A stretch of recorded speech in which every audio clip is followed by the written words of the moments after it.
What do you guys think of all these ISIS wives and brides that want to come back to Canada and England and the US?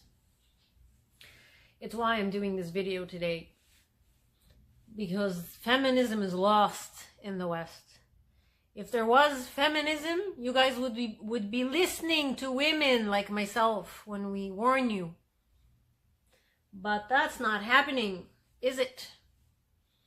And I continue to put out these videos because no one listens to women, especially women who come from a Muslim background. You guys prefer to call us Islamophobes.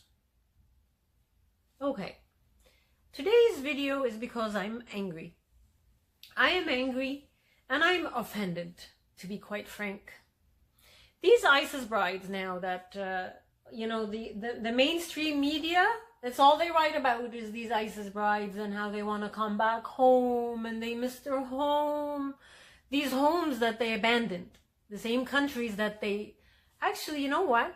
One of the articles I read actually used the term fled to describe this girl who left her safe Western nation in the civil West to go fight with ISIS in Syria and Iraq. They said she fled, I think England. And then now that the ISIS has been defeated in Syria, she's fleeing again. Make whatever you want out of that. But essentially what these women and mainstream media and politicians and everyone is using in the West is the same tactic that has been working and that they've been using with you guys. Especially the bleeding hearts here in the West, the liberals, they love this. Is the victim card is what they're using. This is called the victimization. So these are ISIS brides now with their little babies, their little infants, and crying and telling you how much they quickly have decided that they love the West again. Yeah, it's this fake victimization narrative, which is deceptive, and people like me know it, but unfortunately the bleeding hearts don't, and they are just brainwashed, and I don't know at what point they will wake up, because these women have learned nothing and they feel no remorse. And I can prove this to you by simply telling you my story and how many years and how much time and effort it truly takes someone like me who was like brainwashed and lived under Islamic doctrine, but I also had a deeply rooted rejection of this ideology. I didn't seek it out like these girls did. So the setting is wrong, guys. The setting is wrong. You don't leave the civil West to go fight with terrorists, have sex with them and give them children. And then when you realize that the war that you left and betrayed your country for has been lost, then you decide that it's time to go back and that you miss your home. That's not how it works. And then you're remorseful, and then you're no longer a radical, right?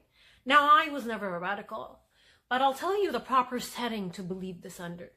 The setting is a setting similar to what I escaped, and every ex-Muslim and every person who escaped Islam lived under. The setting was to live with no choice. We had no choice. We were born into this ideology. We were born into this geography.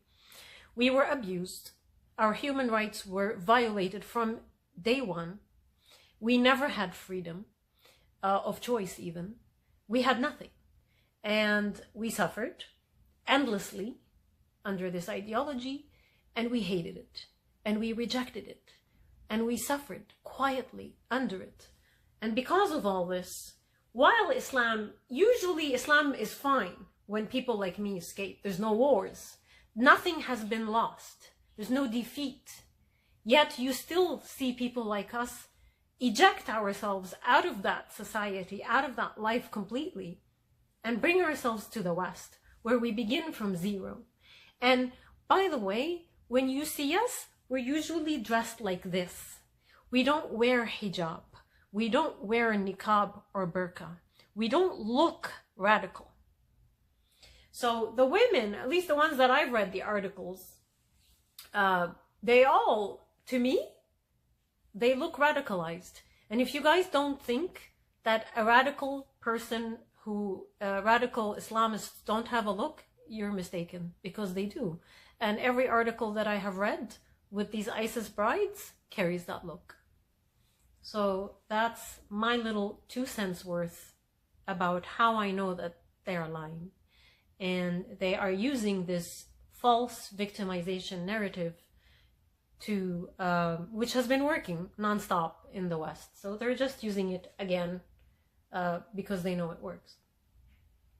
The other thing I wanted to talk about is not just the setting, but how much time and effort someone like myself, who was poisoned, I had poison in my brain, this Islamic indoctrination. It took me a lot of time and self-work and self-focus and effort to eject this poison out of my brain. It's not easy, and it doesn't happen overnight by the defeat of ISIS. The other thing as well is that you need access to stuff, and you need freedom, which these women still don't have. You need access to books. You need access to science. You need access to evidence-based research. But you also need the freedom to access these things and not to be in fear. So I had freedom here in the West. Now, Canada, I know we're headed towards, societal collapse and loss of our freedoms, but for the most part, we are still a free society. I had freedom of thought. I could say what I wanted. I could question what I wanted. I had the freedom to go to a library or to buy the book or the research that I was looking for. Freedom of movement. All of these things these women still don't have. So that's another big thing. When you read these articles, that tells you that there's something really strange going on. And then the time to do this, to cleanse your mind. For me, it was the good chunk of 15 years to clean my brain cells of the Islamic teachings that engulf your brain and everything and your life. But also I found I had to teach myself manners. I had to teach myself how to be civil. I had to learn reason. I had to learn how to debate instead of yell and slur. Like you see these imams, in the videos, that's all they do is they yell and, insult you because they have no argument. So I had to learn how to have an argument and what these arguments are. The other thing you have to learn is patience. Now I'm still working on that one, but that's a big one. So these women are lying, and I hope that the bleeding hearts of the West understand this. Sometimes I wonder, who am I kidding? And, the West is mostly emotional wrecks. Sorry, guys. But I've never encountered such naive people. You guys have it all.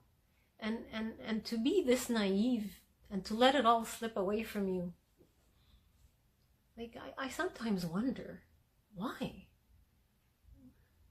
Anyhow. So for these women, nothing has changed. Trust me in this. Nothing has changed for them except now they know that they have lost the war.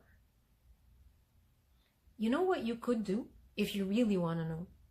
Ask them how they feel about the Jews, or how they feel about Israel, or better yet, ask them to denounce Hamas, or to denounce the Muslim Brotherhood, or just ask their opinion of them. That will tell you if they are truly reformed or not. I just wish people understood how offensive it is to people like me to see the mainstream media drooling over these criminals, over these terrorists, when people like me are shunned by mainstream media. Have you read my story anywhere, by the way, in mainstream media?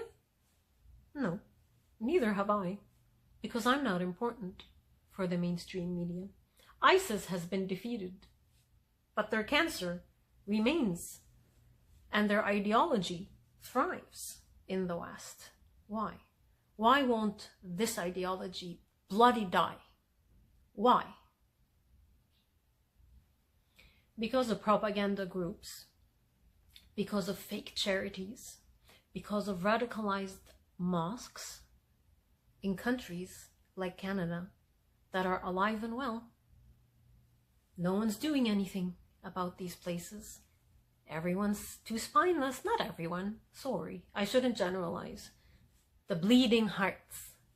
The bleeding hearts that are dancing around the Trojan horse that they have fully embraced and accepted as their virtue signal around it. That's why ISIS has been defeated, but their ideology remains alive and well. These women are not reformed, guys. I'm just gonna leave it right then and there. And I hope the feminists wake up and listen to people like me and stop calling me an Islamophobe, please. I finished recording part 2 of my abduction yesterday. My abduction and imprisonment in Saudi. Please go check out the links that I'm going to attach in the description and have a listen to my podcast.